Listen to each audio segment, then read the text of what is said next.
G'day and welcome back to the channel. So we're continuing on this theme that we've been running with, where I want to show you another exercise today that I think you absolutely should be doing every single day, but probably aren't. And in today's video, I want to go after one of the fundamental issues that I see with a lot of lower leg dysfunction that relates to a restricted ankle. If you're someone who's suffering from any lower leg issues that you can't shake, or if you just want to be an athlete that performs better than you currently are, it's really important that you have an exercise that you practice each day that frees up your ankle joints. And this is really important for a number of reasons, but one main reason is that if your ankle joint has become stiffer than it should, every time you move into a shape or a position or do an activity or a movement that requires more ankle range of motion than you currently have, your body isn't going to go through that stiff ankle, it's going to go around that ankle stiffness and fundamentally change the way that you load literally everything up above that. And if you're someone who genuinely likes to move a lot throughout the day, whether that be something as simple as walking or running or cycling or doing something athletic, if you have that constant handbrake consistently acting on your tissue, there's no guarantee that you won't start to develop some pain and dysfunction going forwards. So the exercise that we want to go through is the banded ankle stretch. So again, if you've been a fan of the channel, you would have seen this a fair bit.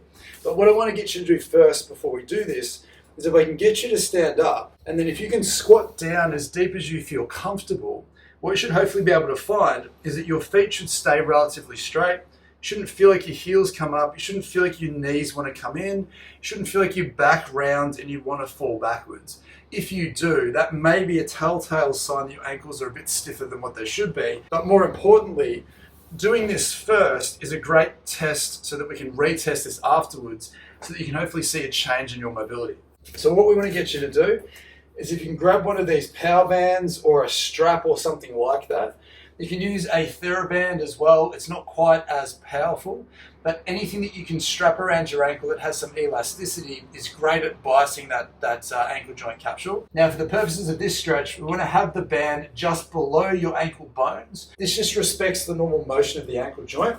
And what I want you to do is stretch the band out as far as you feel comfortable and step through with your opposite leg. And then what we want to do here is we want to bend your back ankle as far as you feel comfortable, pretty much until you feel the heel starting to want to come up off the ground.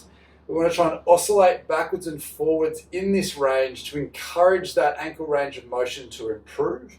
But what's really important with this stretch is that with the band pulling backwards, you shouldn't feel like your knee wants to dump inwards. Because again, if your ankle is stiff, with this band pulling behind you, we want to make sure that we're going through that ankle stiffness, not butting into it and then going around that by either turning our foot out or just letting the knee dump in and going forwards.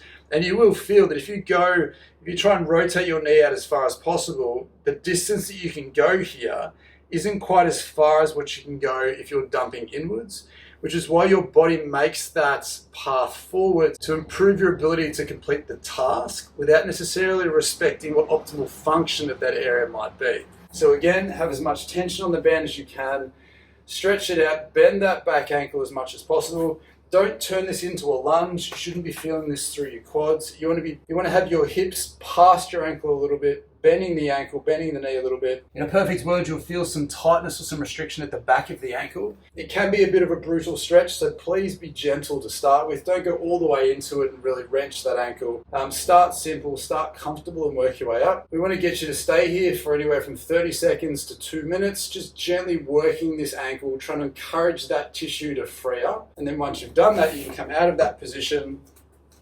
And then if you recheck your squats again, you should feel like it's automatically a little bit looser and a little less restricted than what it was before. And I highly recommend going after this ankle stiffness because it forms such a crucial component of so much dysfunction or hidden dysfunction that a lot of people tend to suffer with day to day. And like all the videos in this series, I want to have a quick talk at the end about why this has actually become an important thing to do. We always need to ask the question, if you have ankle stiffness, why has that ankle or both ankles become stiff and tight in the first place when they shouldn't be? We should have normal ankle range of motion at all times. But thanks to a couple of things in the modern world, two things in particular, we're often robbed of that ankle range over time without realizing it. And based on what I've found clinically over the years as a physiotherapist, the first is footwear. If you are someone who wears any form of shoes that have a heel on it, The size of the heel relative to the front of your shoe is the exact amount of ankle range you don't get access to while you're in that shoe. Now, obviously, our feet have all the heel that they need,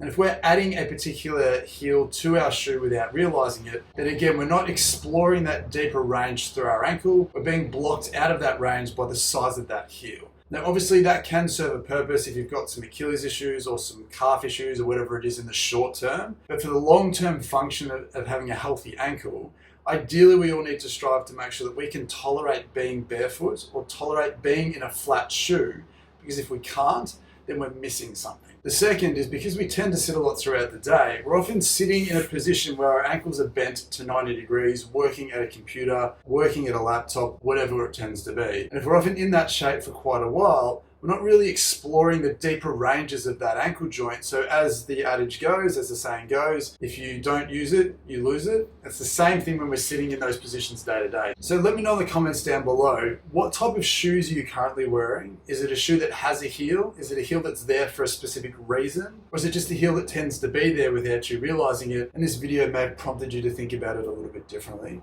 Please, if you enjoy the content, consider leaving a like on the video, subscribe to the channel if you're new. But if you found that this was genuinely helpful and the banded ankle stretch was something that you never considered and you thought that it's actually now added a really important layer to your day-to-day exercise program, please consider leaving a super thanks donation on the video. It's just another great way to help support me and the channel. It allows me as a full-time physio to keep making these videos and hopefully helping people that I don't get to see day to day. But with that being said, I genuinely thank you for watching and I hope to see you in the next one.